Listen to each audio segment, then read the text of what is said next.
राम राम। और आप सभी का स्वागत है आपके अपने यूट्यूब चैनल एनिमल आवाज में। मैं कुलदीप पंगाल, ये मेरा फार्म है और आज मैं आपके साथ कुछ महत्वपूर्ण विधियों पर चर्चा करना चाहूँगा। बारिश के मौसम में पशुओं का कैसे रखरखाव करना चाहिए, उसके बारे में कुछ महत्वपूर्ण विधियों पर चर्चा करना चाहूँगा, जिससे कि सभी पशुपालक साथी अपने पशुओं का एक बेहतरीन तरीके से रखरखाव करके उनकी दूध उत्पादन की क्षमता को बरकरार रख सकते हैं। और बारिश के मौसम में पशुओं के पेट में कीड़े पड़ने की संभावना बहुत ज़्यादा रहती है, इसलिए हमें सबसे पहले पशुओं के पेट के कीड़ों की सफाई करनी चाहिए। वो सफाई हम कैसे कर सकते हैं? कोई भी हम किसी भी डॉक्टर की सलाह से कीड़े मारने की दवाई जो भी वो सजेस्ट करे वो पिला सकते हैं। और आयुर्वेदिक की बात करें तो हम पशुओं को नीम के पत्ते खिलाकर भी पेट के कीड़े मारे मारे जा सकते हैं, जिससे कि उनका डाइजेशन सिस्टम बहुत बढ़िया रहेगा। हमें पशुओं चारे का मूल्यांकन करते हैं, पशुओं को कैसा चारा देना चाहिए, सूखा चारा और हरा चारा।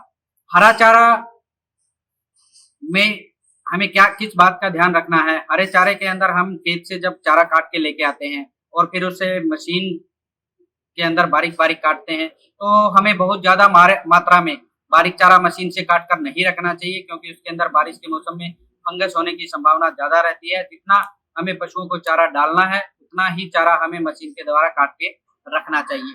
सूखे चारे के अंदर हमें ये विशेष ध्यान रखना है कि सूखा चारा बारिश के अंदर ओपन में नहीं होना चाहिए। लगातार उस पे बारिश गिर रही है तो सूखा चारा जो सड़ जाता है और उसके अंदर भी फंगस होने या कीड़े चलने की संभावना ज़्यादा रहती है, जो कि फिर खाने योग्य नहीं रहता। सूखे चारे को भी हमें बारिश के मौसम में बचाकर रखना चाहिए। आगे हम बात करते हैं सुरली या हरियाणा में की बात करूँ तो मैं गुमान बोलते हैं, उसकी भी सफाई हमें बारिश के मौसम में प्रॉपर तरीके से करनी चाहिए। जैसे चारा डाल दिया, पशु ने खा लिया, उसके बाद उसके कोनों को प्रॉपर तरीके से साफ करना चाहिए। क्योंकि यदि खुरली या गुमान में कोनों में रह जाता है पानी या अनाज, गीला अनाज हम जब पशु को डालते हैं, तो एक कोने में रह जाता है, उसमें भी कीड़े पनपने की संभावना ज़्यादा रहती है, तो उसको भी हमें प्रॉपर तरीके से साफ करना चाहिए। और नेक्स्ट पॉइंट पे चलते हैं हम, नेक्स्ट बिंदु की बात करें तो पशुओं को जो रखने की जगह है, वो बिल्कुल साफ होनी चाहिए। पशुओं को रखने की जगह गीली नहीं होनी चाहिए। यदि पशु गीली जगह में बैठेगा बारिश के मौसम में, एक तो वो प्रॉपर तरीके से आराम नहीं कर पाएगा, सुस्ता नहीं पाएगा। दूसरा, जब बैठेगा गीली जगह में, उसके थन नीचे होते हैं, उसमें बैक्टीरिया फैलने का खतरा रहता है और यदि थनों के अंदर बैक्टीरिया लग गया, तो पशु को थनैला रोग होने की संभावना ज़्यादा बढ़ जाती है और फिर थन खराब होने लगता है। इसलिए हमें पशु के अंदर सूखा रखना चाहिए। यदि बाहर ओपन एरिया में बांधते हैं, वहाँ गीला है, तो हमें सूखी मिट्टी का प्रबंध करना चाहिए और पशुओं के नीचे सूखी मिट्टी या सूखा भूसा जो एक्स्ट्रा वेस्टेज है, जो कि चीज़ सूखी हुई है, वो ही हमें यूज़ करके पशुओं के नीचे बिल्कुल सूखा रखना चाहिए। आगे चलते हैं, पशुओं को आहार कैसे देना चाहिए? आहार के बारे में बात करें तो पशु को एक संतुलित आहार देना चाहिए। कई बार पशुपालक साथी क्या करते हैं कि सुबह को भिगो दिया, शाम को वो आहार पशु को दे दिया, शाम को भिगो दिया और सुबह को आहार दे दिया, लेकिन उस बर्तन की भी सफाई नहीं करते, जिससे भी उसमें भी फंगस फैलने का खतरा रहता है।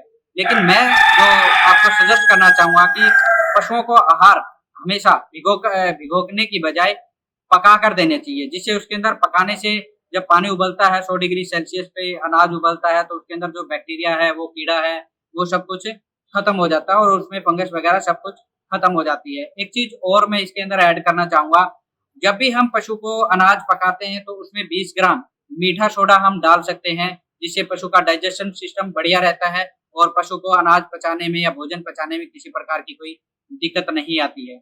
और दूध की टाइमिंग पशुओं की हमें प्रॉपर रखनी चाहिए। यदि हम सुबह 6 बजे दूध निकाल रहे हैं, तो हमें शाम को भी 6 बजे दूध निकालना चाहिए। हमें पशु के दूध की टाइमिंग में कभी भी चेंज नहीं करना चाहिए। और आहार के अंदर एक और महत्वपूर्ण बात, हमें बारिश के मौसम में पशु का आहार चेंज भी नहीं करनी चाहिए। यदि हम लगातार पशु को खल और दलिया देते आ रहे हैं, तो हमें वही आहार रखना चाहिए। उसकी जगह मक्का या दूसरी कोई भी भोजन, हमें अनाज चेंज नहीं करना चाहिए, क्योंकि उससे क्या होता है, पशु को जो डाइजेशन सिस्टम में फ़र्क पड़ता है और उसको उफारा आ जाता है। वो अच्छे से उस चीज़ को पचा नहीं पाता है।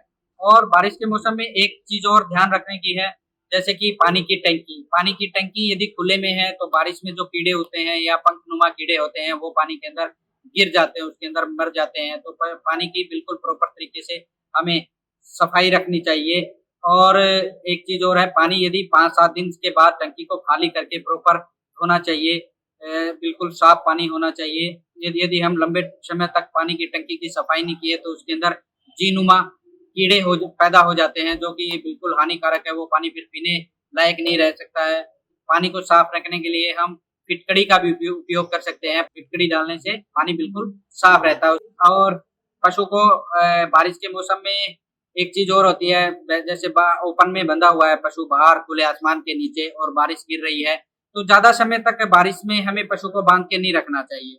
उससे पशु को वायरल होने का खतरा, जुकाम होने का खतरा बहुत ज़्यादा बढ़ जाता है। पशु को प्रॉपर तरीके से नहलाना चाहिए। पशु को हम बारिश के अंदर एक बार नहलाने के लिए 10 मिनट या 15 मिनट तक बाँध सकते हैं। यदि लंबे टाइम पानी गिर रहा है तो ना तो वो आराम कर पाएगा और उसको वायरल होने का, सर्दी लगने का बहुत ज़्यादा खतरा बढ़ जाता है। वो बैठ भी जाता है तो नीचे कीचड़ है, वही बैक्टीरिया जो मैंने पहले भी आपको बताया, बैक्टीरिया फैलेगा और थनैला रोग बढ़ने के चांसेस बढ़ जाते हैं।